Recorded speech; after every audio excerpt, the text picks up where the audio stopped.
Hello everyone, welcome to back my channel Pooja Maurya ji. तो अभी सुबह के बज रहे हैं 9:30 अबाउट। आई होप आप सभी लोग अच्छे होंगे। तो चलिए अब थोड़ा कुछ पढ़ाई कर लिया जाए। आई होप सबने नाश्ता वास्ता भी कर लिया होगा, तो अब पढ़ने के लिए तैयार हो जाइए। तो बात करेंगे आज हम भाषाई विकार के बारे में, जिसे इंग्लिश में बोलते हैं लर्निंग डिसएबिलिटीज़। ठीक है, इसमें क्या होता है, बच्चों को क्या होता है कि समस्या होती है, मतलब विकारों से रिलेटेड, मतलब कि जैसे कि सुनने में उन्हें समस्या हो सकती है, पढ़ने में या लिखने में।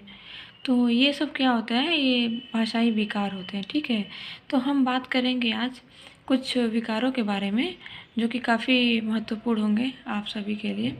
तो चलिए बात करते हैं हम उनके बारे में। तो पहला विकार है अफेजिया, जिसको इंग्लिश में बोलते हैं अफेजिया।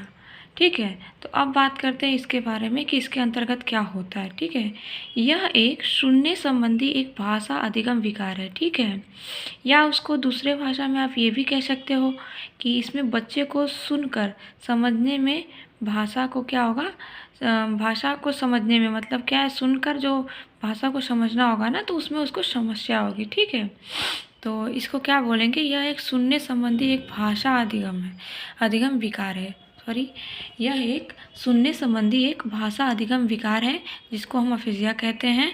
ठीक है, अब बात करते हैं डिसलेक्सिया का। ये जो डिसलेक्सिया है, ये काफ़ी ज़्यादा इम्पोर्टेंट है, क्योंकि मे बी जब भी विकार से रिलेटेड क्वेश्चन आता है तो डिसलेक्सिया या डिस्ग्राफिया, ये दोनों में से फिक्स है कि ये आना ही आना है। तो इन दोनों को काफ़ी अच्छे से आप लोग देख लीजिएगा, मतलब कि याद कर लीजिएगा, समझ लीजिएगा, यही हम बताएंगे। तो बात करते हैं डिसलेक्सिया के बारे में। तो इसमें मुख्य रूप से वाणी या लिखित भाषा के पढ़ने में कठिनाइयाँ क्या होती हैं, कठिनाइयाँ होती हैं। ठीक है, कठिनाइयों के रूप में होती है।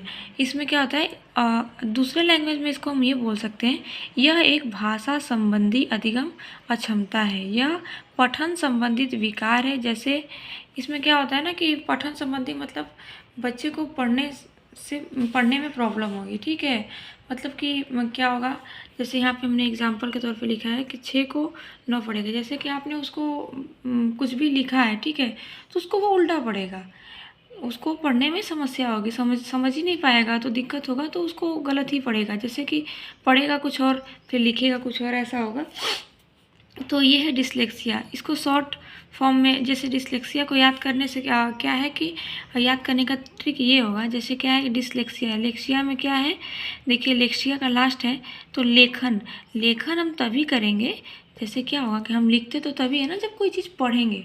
ठीक है, पढ़ के ही तो लिखते हैं पहले। ये एक ट्रिक है इसको याद करने का कि पढ़ना मतलब लिखना मतलब कि पढ़ना है, तो इसलिए यहाँ क्या होगा, पठन संबंधी विकार हो जाएगा। फिर बात करते हैं डिस्ग्राफिया एंड डिसकैलकुलिया की।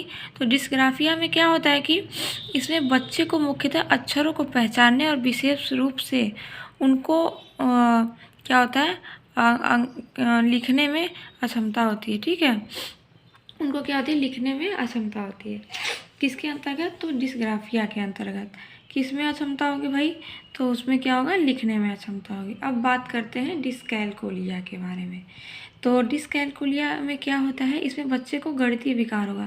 कैलकुलिया मतलब देखिए इसका शॉर्ट ट्रिक ये होगा, कैलकुलिया मतलब कैलकुलेटर किसके लिए करते हैं हम, जोड़ घटाना या गणितीय चीज़ों से रिलेटेड। ठीक है, तो यहाँ पे ये हो गया उसका ट्रिक याद करने का।